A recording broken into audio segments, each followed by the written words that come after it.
right, this Committee of the Community and Business Development will start. The clerk will call the roll. All right, this is Community Business and Development. This is Tuesday, May 29, 2018. We're at 6 p.m. I have Councilor DeFlorio. Here. I have Councilor Capone. Here. I have Councilor McKinnon. Here. I have Councilor Hamlin. Here. We have 4 members. I'll present. answer We for do have you. quorum. Answer for We me. have 4 members present. If the audience could please stand to salute the flag with us.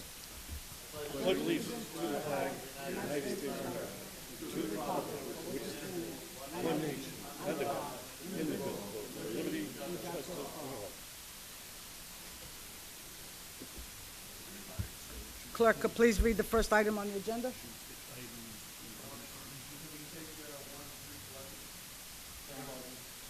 I 1 and 3 collectively. I do have a second. All in favor? Aye. All opposed? The ayes have it. 1 and 3. So 1 and 3 will be called collectively. All right, item number 1. This is a resolution up by Michael Marchese that a member of the Historical Commission appear to answer questions regarding their duties and responsibilities. Item number 3 is a resolution up by Councilor John Leo McKinnon, a resolution requesting an official historian. Councilor McKinnon? Yeah, do we have anybody on this piece? Could they come before us, please, and state their names and titles?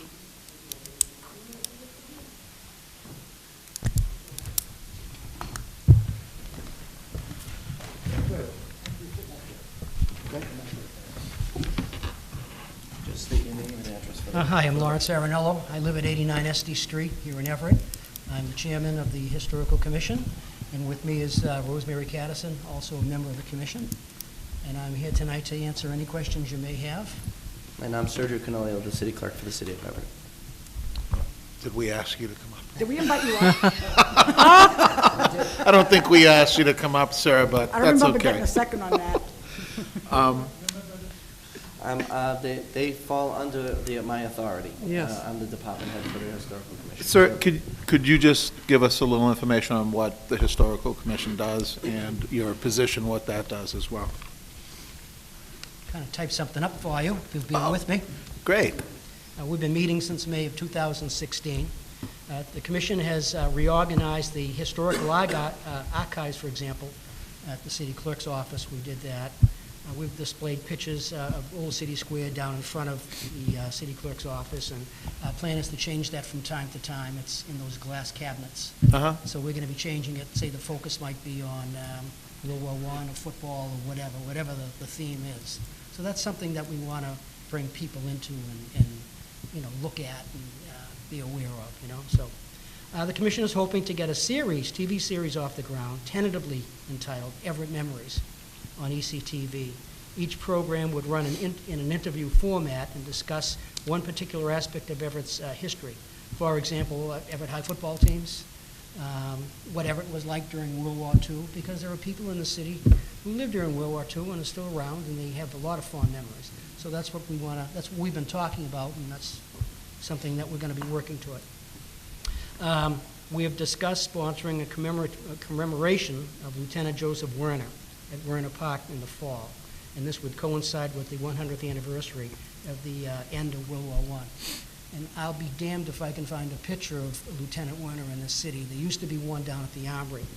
I was down at the Armory about 2 or 3 weeks ago, downstairs in these cavernous rooms, because as a kid I remember there were big pictures of World War I infantries, and can't find anything.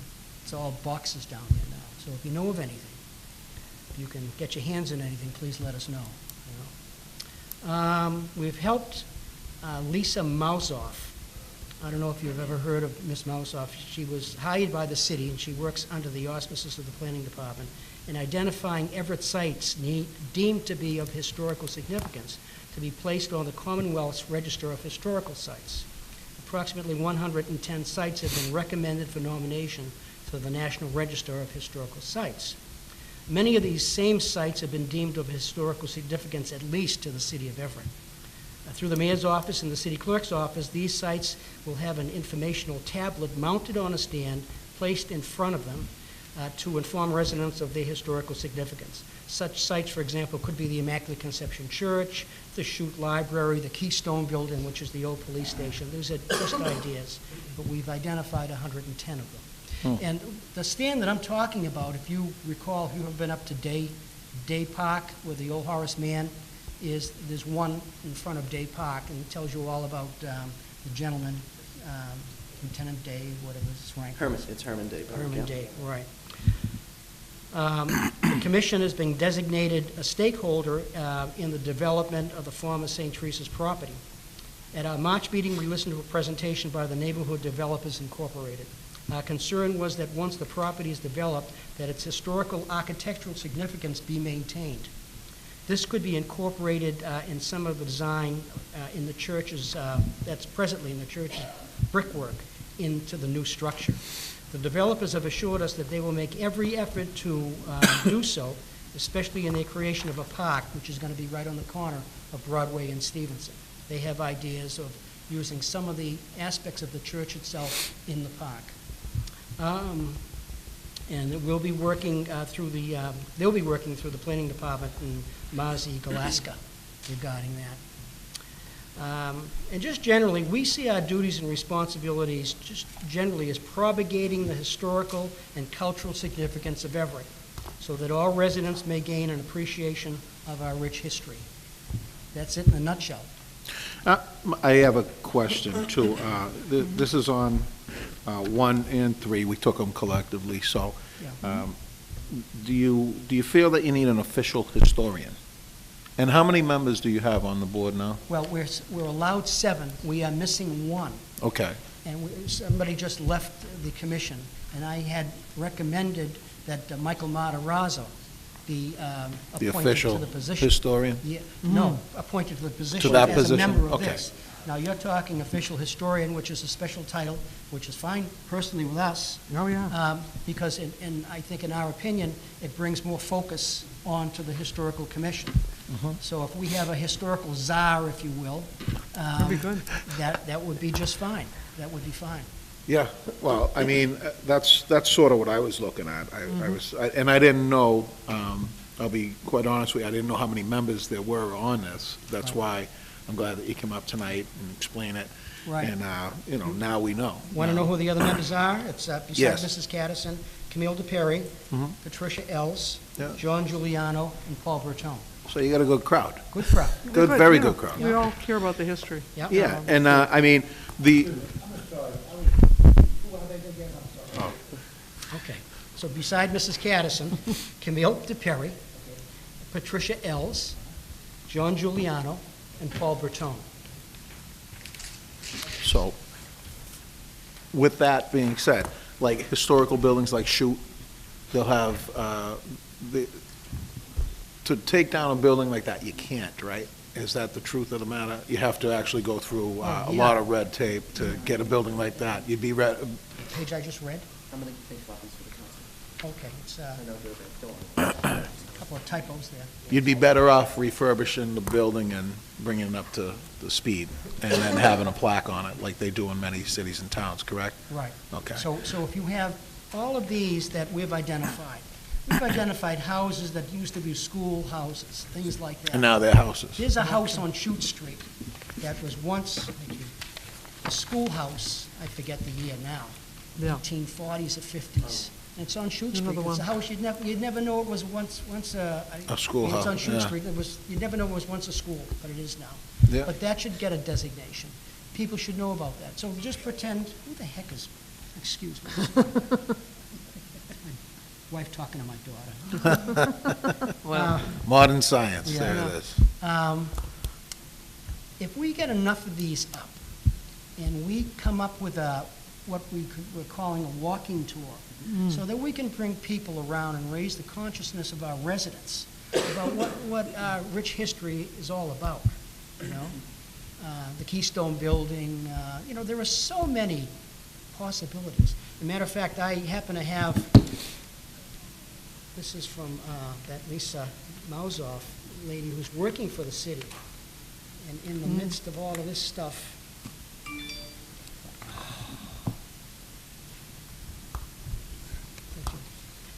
this is a list. This is the list. And so can you imagine all of these stands in front of these residences and sites, of these sites, and bringing people on a tour? I mean, I don't think we're going to bring them on a tour of 110, but, you know, Yeah. that would be a very long There'll be tour. a good walking distance Yeah, as well. but I mean, you know, it brings Thanks, Mike. a lot of attention and focus onto our city, so I find that's very important. And the reason why I ask, and Mr. Matarazzo brings another element to it, he brings the political side to it as well. He does a lot of that as well. Yeah, he does. I know, well. where's my gavel, by the way, I asked you? Where is it? Working on it. They have my gavel in the basement somewhere, so I was Oh. just, yeah. So that's, I want to make sure that's somewhere. Someday we're going to find it. Yeah, exactly. It's buried away somewhere, but, thank you for bringing this to light, and, I think that, you know, he'd be a good addition if you guys are requesting him. Absolutely, yeah. If that's the official title you just want to give him, then by all means. Not Czar, you don't mean Czar. Yeah, whatever title you want. Zai, it might, you know, inflate to 20, Mike, you know. So, but, thank you. Counselor Capone? Thank you, Madam Chairman, through you to our invited guests. Thank you very much for being here. I appreciate it, and we all appreciate all the work you do. It's vital to hang on to your history. You don't know where you're going. You don't know where you've been. Right. And the history of the city is very rich. Right. And I know that many of our residents realize that, but there are quite a few folks out there that don't realize just how deep and thorough the history of this community is. So I thank you for everything you're doing. It looks like you said that you've earmarked about 110 structures for historical significance. Yes. And I think, I may be wrong, you'll know, you'll be able to answer this. Is the oldest house the one that's on Ferry Street that's kind of sideways? Yeah. It's the oldest It's one in the considered the community. oldest I thought it house. was mine. What's the, if you go inside, if you go in the inside of my house, you think it's mine. But what's the age on that structure? Do we know? Now, you had to ask me.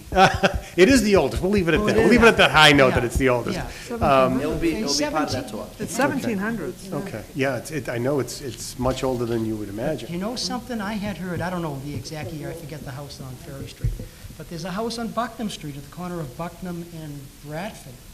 It was a police officer who used to live there. Mr. Goyette? Yeah. Yeah. That house, I heard, or at least part of that house, goes back to 1740. Really? I had heard Oh, I never that, heard yeah, that. No, Yes, that's a new one, yeah. yeah. Wow, that's something else. So I think that the sponsor had this piece on and was looking for questions with regards to duties and responsibility. And I think that the intent was, is there anything, any authority that the commission has? Obviously, you're doing all this good work to bring to light the history of the community and try to, enlighten the rest of the community in terms of our history and all these other great ideas you have. But I don't think there's any policing powers or anything of that nature with the historical Not to my commission. Not right knowledge, now. no. No, we're winging it, actually. We've been winging it, and And you've been doing a great job. thank you. So and you may or may not know the answer to this, once these properties are noted to have historical significance, does it take on any kind of a protected status in the interim until something happens at the state level, or? I think it does to some degree, but maybe, I can elaborate. Sure. Slightly, anyway. Yeah. So, if you see in our admin code, which is before you, that's most of the state law. The commission does have a fair amount of authority. Other than they can hire some people to help assess properties. Through the planning board, they've designated 110 properties. What they'll do is, once they've done this historical preservation survey, they're going to send it to the state. Once the state has it in their records, it becomes a little more of an authority. So that's when we can start putting signs on the properties. Like if a we wanted placard to of really some want to sort. plaque. I'm going to be doing them myself, along with the Okay. Historical Commission and Mr. Matarazzo out front. That is not through the commission itself. This is through our own city thing to bring this tour to really get the city on the map. You know, we have a resort coming. People want to come to Everett. I want them to not stay on that end of the city. I want them to come and see our rich history and the great city that we have. So Mr. Matarazzo and I and the commission have really worked to build this tour. But going in that direction, we already had a base of many of the properties that were on that list. So we've been working with the state. Once the state is, and the commission have worked and decided the years that they were built, and if they were still in, they have to also be in somewhat of the original Condition. condition. So there's a church on Norwood Street, and I'm forgetting the name right now, but if they took down the siding, Yeah. it's in the original condition. But Okay. currently, they cannot be on the historical Right. Register because it has 20th century, 21st century On top of- siding on it. yeah, on So top of it it. cannot be done. So there are criteria, Mm-hmm. and once we put them on the register, then what it is you have to go forward. And don't forget, when we do that, there is some things where funding comes from the state. They may ask the city to help fund some of the restoration, because you want to keep the property in that pristine Yeah. type of condition. And the commission is working on it. I'm trying to learn a little bit more, because it's new to me. Mr. Matarazzo will be a great help. Hopefully, he does join the board, and that designation would probably come from the mayor, and it would be unofficial, but it would be something from the mayor sent to you, and you make an unofficial designation. That's how I would do it. But I think he's going to be a great resource because of his historical knowledge. And we are working with the state, as they said. So they do have some authority day one, but we have to really understand the properties fully, how much has been done to them, and if we can register them as an official historical place today, or we have to wait to see if they need to do something to it to bring it back to that original state. Okay. So that's some of the criteria from what I understood from some of the meetings I've had with the commission and with the state. Okay. So- And I would imagine once you get that designation, now there's probably the requirement to maintain the property in its historical Correct. In significance. perpetuity. Sure. It has And, to be. and then, obviously, when you get there, then that's when you have the property owner saying, happy to do it, but I need a little help. And Correct. that's, Right, they want a and that's grant. where the state and They'll look for the grants, city yeah. comes in, so. All right, well, thank you very much. Oh, and as far as an official historian, I'm not so sure that we need to have a designation of an official historian. I do think that the individual we're talking about, Mike, is tremendous. He has a lot of knowledge of history, and I think he has quite a little collection of his own in Oh, he terms does. of He's history. wonderful for But history. rather than designate an individual and the whole separate thing, and this is just my 2 cents on the matter, I would think that the commission collectively would serve in that capacity, and if there were a member who were there who would take on a larger role in that, I would rather keep that in-house as opposed to creating a whole separate position, because now we have a commission and we have a position. Do they work together? Is the historian a member of the commission? Where I think that you could probably have individuals on the commission, and then one of them could step up, and it could change from time to time. It doesn't have to be an individual, but we've got a tremendous individual today that we're talking about. Who knows what's going to be in 15, 20 years? So for consistency and longevity, I would just say that I personally would leave it to the commission themselves, and amongst themselves, they could either collectively be the historian, or they could appoint someone from their group from time to time. That individual could change from time to time to take on a lead role in that. But that would be my 2 cents. Well, it's- Any thoughts on that at all? Yeah, as you say, we're talking about Mike Matarazzo, would be, if we were he to have the title, would be perfect. But we also have Paul Bertone, Yep. who taught, was he the head of the? History, Social Department? Studies Social Department, Everett Studies. High. Exactly. He He's knows got a lot quite of knowledge. He He's used very to good. Put on a talk of Everett's past, too. Yeah. So, It'd be he's- difficult when you have several very qualified individuals trying to be the official historian, right? See, the Historical Commission will be the official historian, and collectively among your membership, Yeah. you can decide who's going to, carry the yoke. Yep. But that would be my 2 cents, so. Okay. But again, thank you very much for all you do. I don't think that your group gets as much publicity or notice for what you do, but the function that you serve is among the most vital, and we do appreciate it. Thank you for all your hard work, and thank you for being up here tonight and answering questions. Thank you. Thank I you. don't have any other questions. Counselor Hanlon? Thank you. I'd like to also voice my appreciation of what you do, and so I could say whatever Council Capone said, ditto. Okay. That's what I have to say it all again. But what he was saying, he was talking about the historian, and just for your benefit, think of a historian as being the person that can go out and ask for funds. Your committee may not be able to do it, but if you have an official historian, he may be able to do that, okay? End of that discussion. The next one was, because I was listening to Lieutenant Werner. He is, I know the picture you're talking about, but that was destroyed in 1975. Around that time, and it was destroyed because everything at the Armory was destroyed, because they were rebuilding it. They rebought it, it was our Armory, when they cleaned everything out, and, and not that they did anything wrong, but city workers just tear things down and throw them away and everything. I managed to save one picture, and that was of Admiral Byrd. Really? And I gave it to someone else that has an Admiral Byrd collection, an official collection. Anyway, but you don't have a picture of him, but would a drawing or an art, something, because I know where there is a picture of him. We can I start just don't from know there. how to get it. Yeah. And it's in a book. And it's a book not about Lieutenant Werner, but it's a book about the person that he was a wingman for. He was the first ace that we had, and Lieutenant Werner died protecting him. Oh, really? But he was the ace, and Lieutenant Werner is in his book. And what the name of it is, or where it is, I don't know, but you can find out easy enough what his name was, and then do some research and find out what book he had in, so you might get that picture and somehow make a picture of it, and whatever, So, I want to ask you, when we're talking about things being on a register, you said the Mass Commonwealth Register, what's the difference between a Commonwealth Register and a Federal Register? Is there, There's much more authority with the federal one. Yes. It's nationally registered is totally different. The Federal Register is different. Those have different requirements.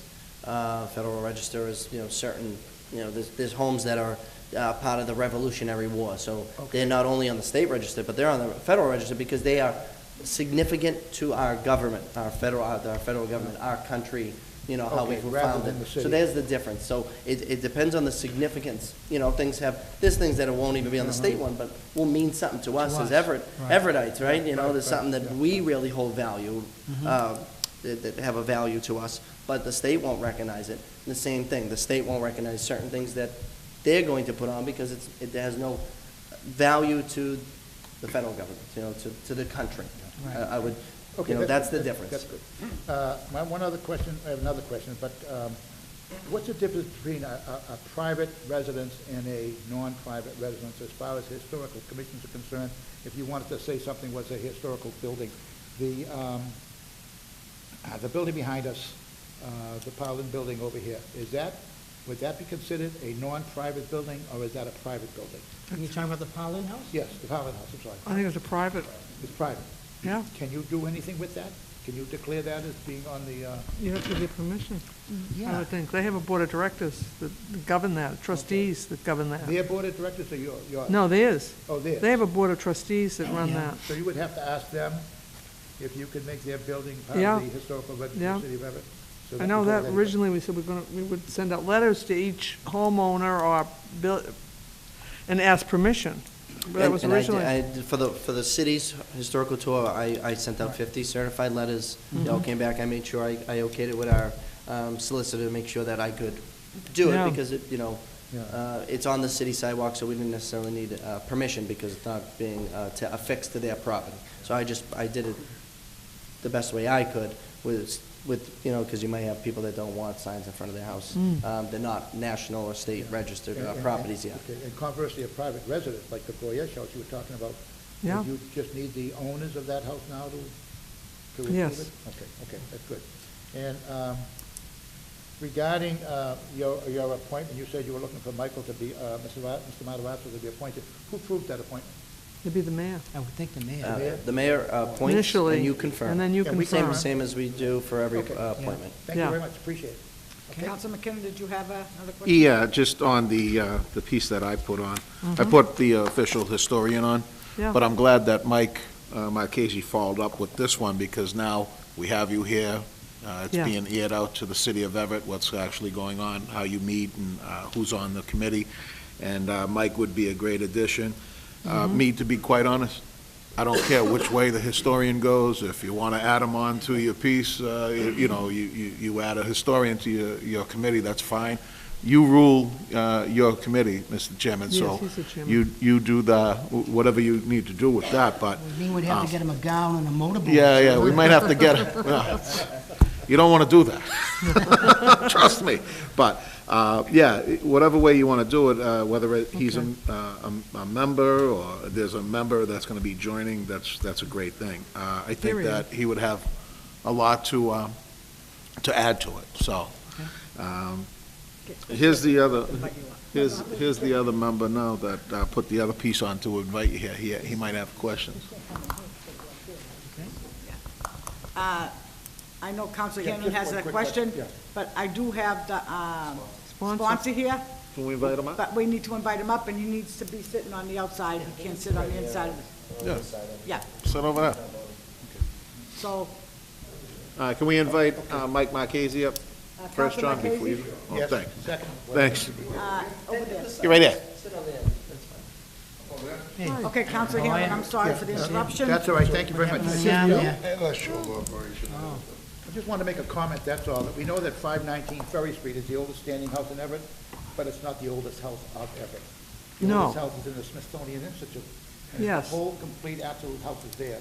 And what they do is every once in a while, every 2 years or so, they'll take what's on display, the living room, take that out, put that in storage, and bring the kitchen in and put that in. Yeah.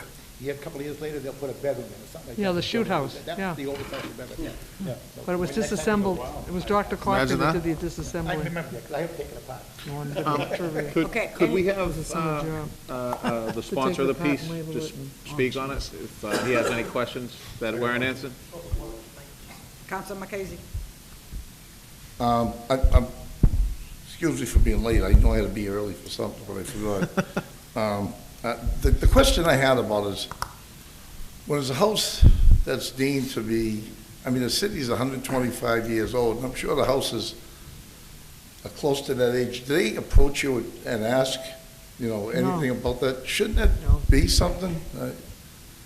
I mean, shouldn't you have an input into whether a house that's 125 years old as the city itself gets torn down? We have no authority to, We have no authority or jurisdiction. And when Yeah, you think no. about it, how many houses in the city are that old?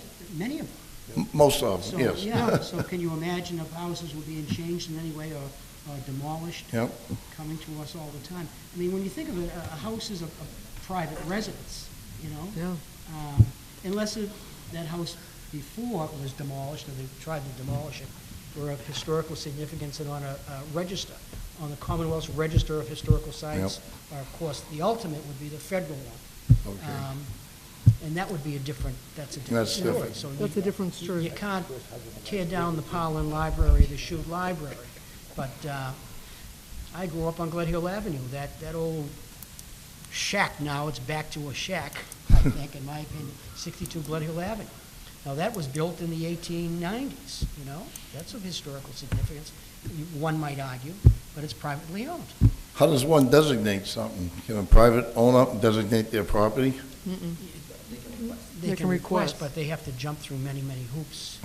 Yeah. So there's really no protection on the Historical Society to do anything for a piece of property.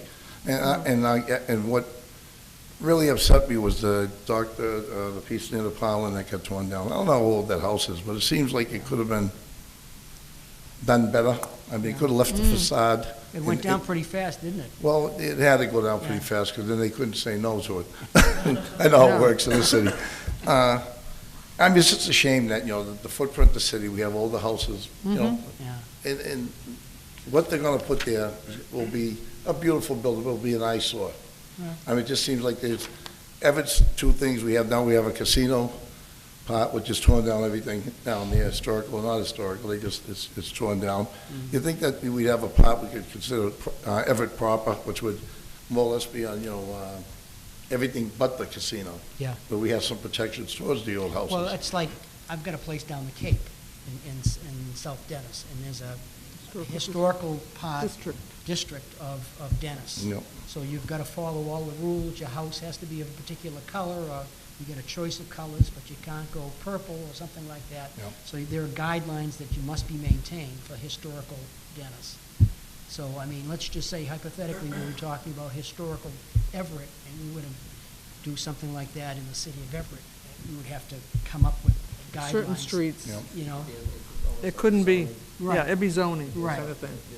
But we're not that far. Be But there'd zoning be that rules to district be that way. followed is the point I'm trying to make. I mean, I get upset about it because it bothered me seeing that, because I was approached, I have a house at 517, I was approached, they wouldn't have ripped it down for a parking lot for the 7-Eleven. I wouldn't let them do it, I wouldn't sell it, I could have made a substantial amount of money. Yeah. I mean, you know, there's gotta be a line you cross where it becomes, you know, a decent thing to do, or. That gray house across the street from the Dunkin' Donuts. Is That, that your house? that's the bluish, it's Blue? blue now, Yeah, right? yeah. Yeah, I mean, Yeah. it's house, I don't know how old it is, but Yeah, yeah. it's probably as old as I don't know how old your dad's house was, I mean, you know, that's, Take a walk down Hampshire Street, there'd be any beautiful. exactly. homes. I mean, it'd be a shame when they can just tear down anything. Yeah. And, maybe it's, you know, not the historicals, you know, it's the zoning, or building, you know, whatever Yeah, they it allow. That's all. Doesn't come under us, that's for No. sure. It's a shame, I would. No, I'm fine, I thank you, I'm sorry I'm late Yeah, tonight. It's okay. no, okay. I didn't mean to interrupt, I just, You have to move your Yeah, agenda but, along, yeah. thank you very much, Mr. Okay, Darnell and thank you. Mrs. Thank you. Gadsden for Rosa, appearing. what street do you live on? I live on Dyer Ave. That would be a good house to take down. That's a good house to preserve. You can be excused now, Mr. Marquez, I have a second on that. Thank you. Thank you for appearing, excuse the customary thanks. What's your pleasure on the pieces, councilors? Do you want to separate them, or do you Thank want you. to? Are they both two? Michael? Yeah. If we could, Madam Chairman, I'd recommend that we refer number one back to sponsor, make a recommendation for back to sponsor. Do I have a second? Second? So I have a motion to refer item number 1 back to sponsor, and I do have a second. All in favor? Aye. All opposed? The ayes have it. Same with 3? And on item number 3, maybe we can refer that to the Historical Commission to decide whether they want to have a separate historian or just have a member of the commission take on that role from time to time, however they want to do it. So I would So item refer number that 3, to we're the. going to refer to the Historic Committee, and I do have a second. All in favor? Aye. All opposed? The ayes have it. The clerk could please read items 2, 4, and 5. Before we resolve the- Right. Item number 2 is a letter up by Council Peter Napolitano's president that a petition for a flammable registration license for Eastern Salt Company. And item number 4 is a petition for a new garage license for Eastern Salt Company. And item number 5, an order up by Council Peter Napolitano's president, a new repair license for Eastern Salt Company at 201 Rover Street. Councilors? Council Capone? Do we have the petitioners in the The audience? petitioner, if the petitioners could please If we come could up. please have them before us? All 3. All 3. Yep.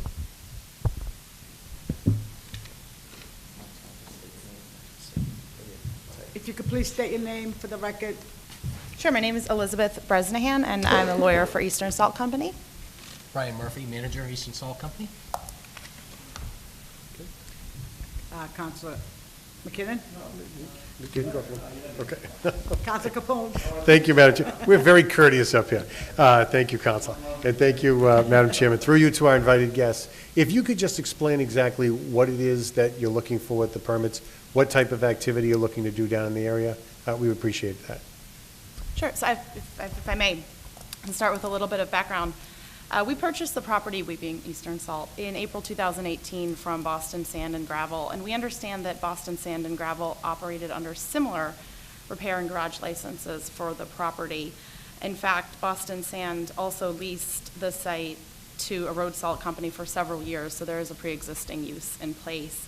We intend to use the property as a satellite road salt storage site, with most of the street traffic being in the winter months with some fill-up in the spring as well. If I may take a moment just to address your question concerning the industrial activities of the facility. So road salt will be delivered to the facility from the Eastern Salt Marine Terminal located in Chelsea. The facility may also have road salt delivered from other sites, from other nearby terminals, so it is a satellite site. The trucks will enter the site from Commercial Street or Rover Street, drive to the salt storage areas, and empty the loads onto the asphalt surfaces. And then front-end loaders will pick up the salt and move it into salt stockpiles, and the stockpiles will be shaped and trimmed so that they're suitable for covers, just to avoid the impact of wind or other weather on the stockpiles. After the stockpiles have been built to contain a certain tonnage of road salt, and after it's been shaped and trimmed, an outside vendor will come to cover. And then in the fall into the winter, front-end loaders will load the salt into trucks operated by independent contractors so that the salt can be delivered to state and municipal public safety agencies for de-icing of streets and highways during the winter months. The site employees will perform regular inspections, housekeeping, and maintenance on site, and one loader will normally be used at the facility. It'll be parked out inside the garage when it's not being used, and we'll be doing a limited amount of service, such as changing out of the oil and other lubricants and other minor repairs at the garage. If I may, is your current location said it was in Chelsea. Is this the business that's right on the corner of the Meridian Street Bridge in that crossroad? Is it the big tarp? It abuts that, yes. Okay, is the big tarp yours? Yes, sir. You're not going to bring a big tarp like that to Everett? Is that the intention? It serves a vital purpose with regards to salt for the safety of the streets, but it is extremely unsightly, in my opinion. But, I mean, is that the same setup that you're looking to have over in Everett? I can't say it'd be comparable because it's not big enough for that amount of salt. How much salt is there? That's huge. It's a huge, There, yeah, in Chelsea. in full swing operation, we probably have 300 to 500,000 tons. Wow. And then, so 2014, 2015, we couldn't keep it on the ground. So as soon as the ships were in port, they would unload it, it would be put right onto trucks. The Everett site is much smaller, and we wouldn't be able to put that much. What do you think the maximum amount that you could put on the site in Everett would be? Again, rough estimate, 100,000. Okay, so roughly a third to a fourth of what you see over there. How high would that be above ground, from ground level? Would you say that kind of a pile? 2 stories max. 2 stories. No, it's maybe a little less, and certainly not as wide, and Okay. not as long, so. Okay. I didn't hear, what height? 2 stories. Oh, 2 stories. 2 stories. Max. Max, okay. And then as far as with, what is the dimensions of the property that you would be looking to store that? I'm not familiar with the exact dimensions of the property, where you think the salt would sit, like the footprint of the salt, I guess is what I'm asking? It would be the same as in years past, and I Okay. don't know the exact answer, so I don't want to mislead you. Okay. All right. I think one of the concerns that my colleagues probably have, that I have, that some of the board members might have, is that the area has been heavy industry for so many years. And we're now making a change of things with the community. We're going in a different direction in terms of aesthetics, neighborhoods. So even though I understand that it's been used historically in that capacity, we're trying to change, I guess, the visuals of the community. And so it almost is counterintuitive to where we're going as a community. I know that that's not what you want to hear as a business owner, because it's your livelihood. And it does provide a meaningful service to municipalities, states. So I get that. So I think that's one of the things that we might be grappling with internally is, the beneficial use of the property and where we're looking to have the future of the community be, what we're looking to do there. So that I think that's my internal conflict, and it might be a concern that some of my colleagues have. But I do appreciate you, providing information. As far as, I guess, delivery and stuff like that, the heavier times would be the winter time, I guess, because that's when it's really needed. Is there an intent that maybe in the summer months, at some point, you need to maximize your holdings, have product available when the time comes for the winter? Is there any intention to try to stockpile some stuff on the Everett site just to be prepared for winter? Or I know a couple of years, like you said, a couple of years ago, couldn't get your hands on enough salt. So I'm sure it was going as fast as it came in. But what's the thought process in terms of off-season for the Everett site? As far as... Maintaining product to stock on site. Again, it would be a satellite site, so we'd want to keep product there. Okay, Maybe not maximum, but we'd certainly want to keep some okay. of the product. So, again, maybe two stories high. I mean, so is it that you're thinking that it's going to be consistent? It is a satellite location. You do want to have as much product as you can in the area to be used as quickly as possible if it's called upon. So the idea of the 100,000 tons of salt, the 2 stories, that's probably something you're going to want to maintain throughout? So, at the 99 Marginal site in Chelsea, that is our main site. Right. And that services the Mass DOT, surrounding municipalities, that sort of thing. If things work out the way we envision them for Everett, it would be more of an independent contractor site.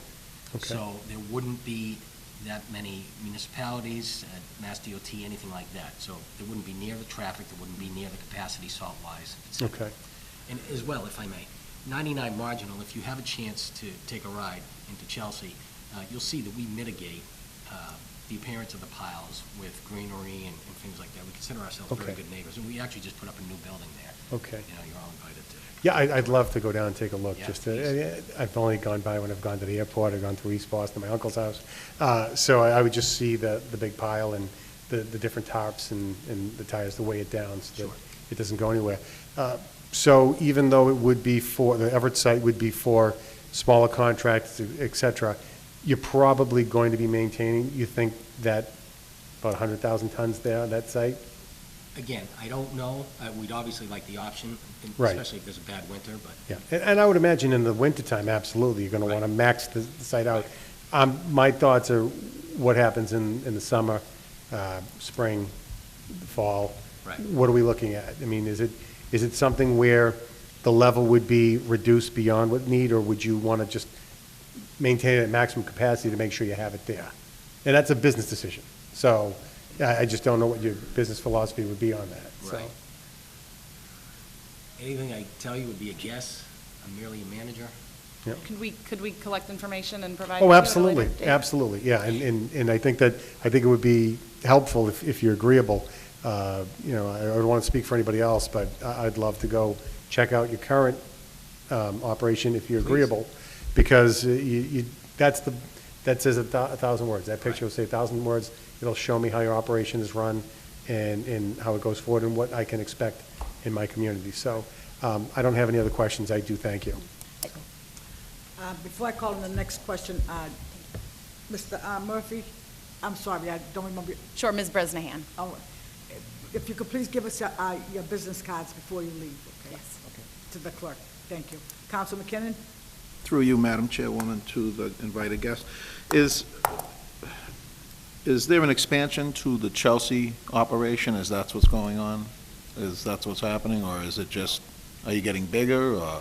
No, Okay, so it's just a holding facility that you're looking for now? correct, just a satellite site. And, let me see, is there currently any salt down there now on the property? I believe there is some from the previous company. There's some from the previous company, or is there new? There was another salt company in there prior Okay. to us. And who were they? Champion, They were Champion Salt? Was it? and they leased from Boston. And they leave 50 tons down there? I don't know. Is that what it was, or? It wasn't a donation from another source or anything like that? I would have to, I don't know the answer to that. We could have to provide that information. Yeah, we need that information, because we took a ride down, and we were looking at it, and we suddenly seen like all this salt that's sitting there, and I said, wait a minute, they were before us the other night, No, they left it, when they left it down? because they actually. It wasn't from, like maybe a northeast company, or a northeast place, or something like that? Champion salt. Yeah, it's not. I don't know. I was just wondering, because we seen that, and we said, well, we didn't even have these guys before us, and we'd like to actually see them, you know, come up and explain what they're gonna try to do down there before we can actually start putting salt on the ground. Let me see. So you said max 100,000 ton? What's the ton, do you know the tonnage that's on there now, or no? I don't. Okay, so you haven't taken a site tour down there? Okay. And, so what our dilemma is is that we have traffic flow that's gonna be going to a casino. We have obviously traffic flow from many communities around and also Everett going into Boston. Probably adding about 80,000 cars to the flow would be the casino. And then we're going to have, how many trucks coming for the salt pile, approximately? I don't know, and again, we envision independent contractors, like people that do lots and things of that nature. Sure. Not municipalities, not Mass DOT. Not the big trucks? Correct. Okay. And again, it would be seasonal, and it's for, public safety and maintenance reasons. And just so you know, our season typically is about 6 weeks. It starts in mid-February and goes to the end of, mid-January and goes to the end of February. That's usually the pitch That's the of it. bulk? Now, would there be any other, like, city or municipalities coming in to take salt out of there to bring it to their off-site loading that they have, or they may have? We don't believe so. We believe that'll happen. That goes the in main Chelsea? facility. Correct. Okay. And in Chelsea, you do what, ship offload? Is that what it is, or is Yes. it? Okay. Yes, sir. But you're gonna be doing trucking here, correct? Yes. Okay. It's just interesting for us, reason being is because what we're gonna have down there, plus the traffic that's already gonna be existing. Have you ever driven on 99? Yes. Going to Boston? Yes. It's quite the experience, I'm sure. Went by the new facility. So, just trying to get to Boston is a challenge anyway, as it is now. Right. If we add more vehicles to try to, In Get- reiteration, we wouldn't be adding vehicles. There was already a pre-existing salt company there Yeah. for a few years, so. Okay. But that actually went away, didn't it? And No. is it still there now? Mhm. It's still in operation? Well, they're gone now. Okay. You guys took them over, right? We bought the property. You got it, right? Yous are the caretakers of that property now. Yes, sir. Great. May- Um, Excuse me. Go ahead, no. I just wanted to add one thing, and I may not have been clear before, but to the extent we're looking for repair and garage licenses, we wouldn't be doing any commercial repairs, so it wouldn't be, cars and trucks coming in from consumers looking to be repairs. We would really just be doing repairs and maintenance on our own vehicles. How many vehicles? Two. Two, A yeah. front loader and possibly a dozer. So there would be only 2 vehicles there that you'd be doing repairs on? But- Compared to Chelsea, where we have 3 front loaders, 2 dozers. Yeah, you got a big operation there. That's the one with the top over the red, the white, and the Yes, blue? Okay, yeah, I got you there. Now, the community there, they don't have any issue with you guys having that top up and any salt or anything flying around over there? No. That's the conditions because of the top, or No. and- got anything to add? Or- I thought you were going to. We consider ourselves good neighbors. Yeah. We're participatory in the community with the Art Walk, the Taste of Chelsea. Sure. The community garden, outreach, that sort of thing. Okay. All right, and then, let's see here, what else? So this just would be an expansion, traffic I touched. Yeah, I'd like to know about the salt that's existing there now, how much tonnage is there? Okay. And if there's 50 ton down there, you'd only be bringing another 50 ton in, correct? Correct. And that would be your max? I believe so. I Okay. don't think it's a big footprint. All right. Thank you. Counselor Ganlon? Thank you, Madam Chairman. I won't be as long, but I do have a couple of questions and a couple of comments. I saw that salt pile down there for the first time a week ago, and I never knew that there was a salt pile down there. As a matter of fact, I talked to my clerk about it, and I thought it was your salt. I thought you had moved it in there.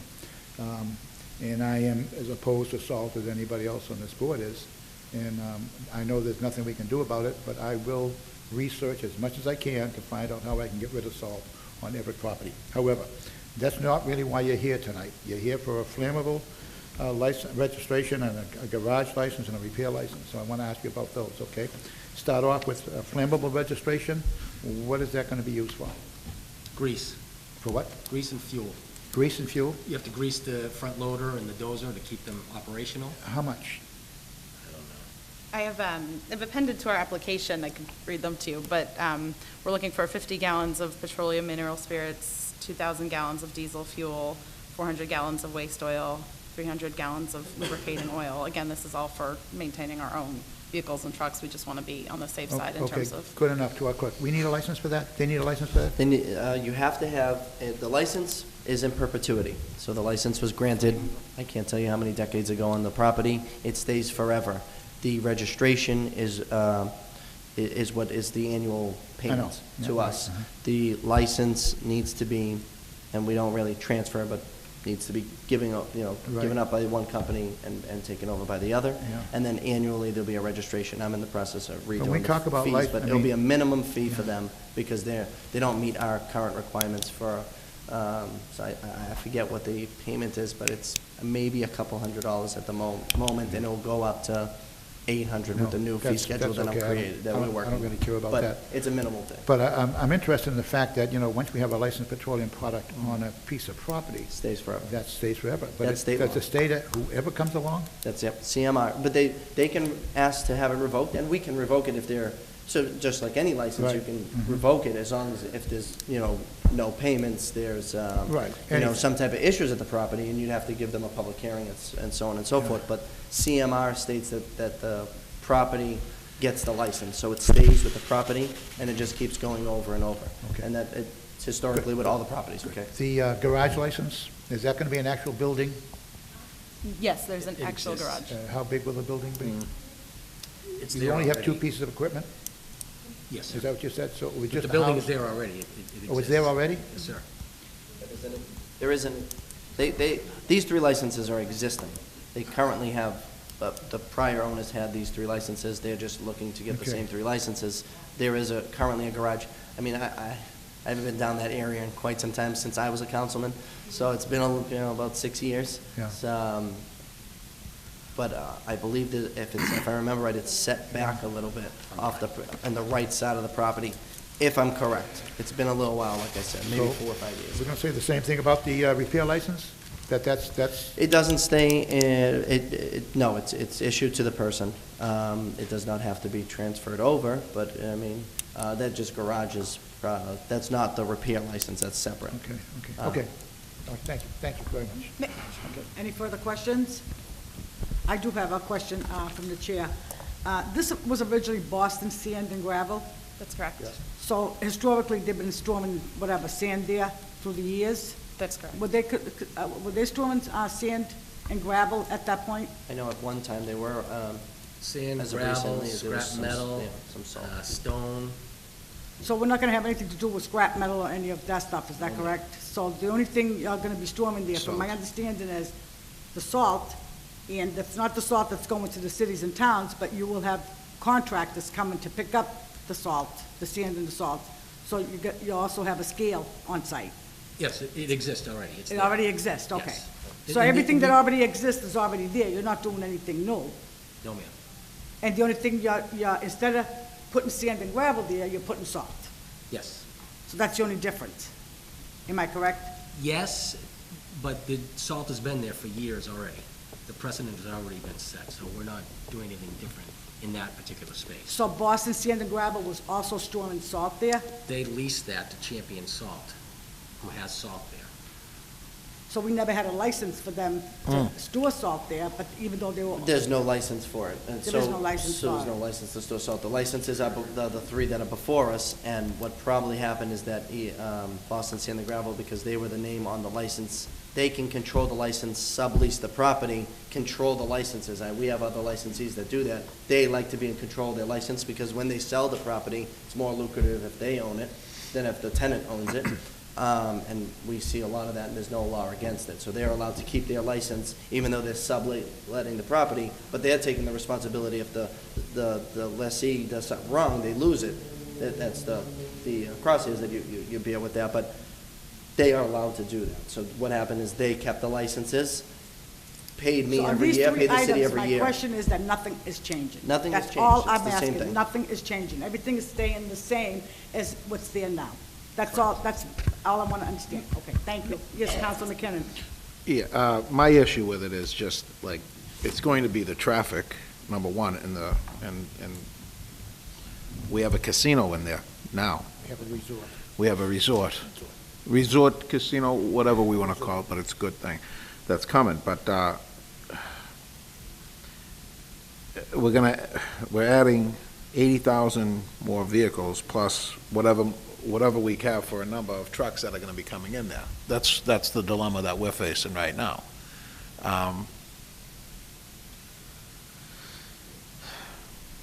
That's where I'm getting stuck with the traffic as well, plus the cosmetic look of it all. So, we're gonna have to think about this one. Council Capone? Thank you, Madam Chairman. Through you to our guests. You were saying that, and I have a question for you. I guess your seasonal timeframe is mid-January to February, so we're out of season right now. And these licenses that maintain the vehicles, the two vehicles that would be used in that operation, would it work you any kind of hardship if we were to put a pin in this for now, ask for further time, and then the members of the committee who would be interested in taking a look at the site, would that be something that you'd be agreeable to? I'd like to just confer and be back to you Sure. on that. Sure. through- So I want to make sure we're not doing anything that's going to hurt you if we don't vote the licenses this evening. That's what I'm Sure. asking. So where it's outside of the season, it doesn't seem like it would, but I want to just ask you that. I don't want to put you in a tough spot. I feel better to be able to go look at the footprint, see what you're looking to do before I voted on it. And where it's outside of your seasonal timeframe, it probably wouldn't work a hardship, but I just wanted to ask you that before I made any kind of a motion on the floor. If you'd be agreeable to, or at least we could agree to postpone it, and you could see if the principals would be agreeable to having a little field trip and taking a look and going from there. So we don't have to put you on the spot with that, but at least for this evening, I think we need to do a little bit more research. So I would be proposing, when the time comes, that we just hold off on it now. My hope would be to be able to take a look at the site. If the principals don't want us to, that's fine. But just for tonight's purposes, I want to make sure we're not working a hardship to you if we don't actively vote on the permits this evening. I think we'd like to confer with the principals, but we Okay. understand your concern and Okay. are definitely. Okay, great. We'll be back to. I did want to point out one thing with Sure. respect to everything staying the same, is actually on the flammables license, we've asked for reduced quantities than what were Okay. issued to Boston Sand. I'm sorry. I'm saying that, yeah, there's no Oh, I increase. thought I said increase by Okay. accident. We've decreased quantities, and That's those were good to know. quantities that were That's approved by good the to fire know. department. and the- Okay. and the, And it's good to inspector. know that it's a satellite site, there'd be a maximum amount. And my mind's eye can't see that location, so that would be the reason why to go out and kind of take a look at the site, Sure. see exactly where it's going to be. It may well be off the view of the road. And if it's not visible at all, it's really a non-issue. If it's visible by the road, that's the concern I have, because the tarp that I was talking. So I just wanted to make sure that if we did request further time, we weren't going to be hurting you in any way. And I think that where the season is January, February, I don't think we would. Further time isn't going to be holding it over for a year. It would be, the immediate future. Right. So, Can we, can we confer with? Excuse me, we have to stop. We have to stop at 7 o'clock. Your But piece is on that. this piece will go on It's to on our regular regular. council meeting, so you'll still have a chance to speak. Okay. So my recommendation is that right now, whichever, Refer it to the regular. we will Yeah, that's refer okay. it to the regular council meeting, so the rest of the council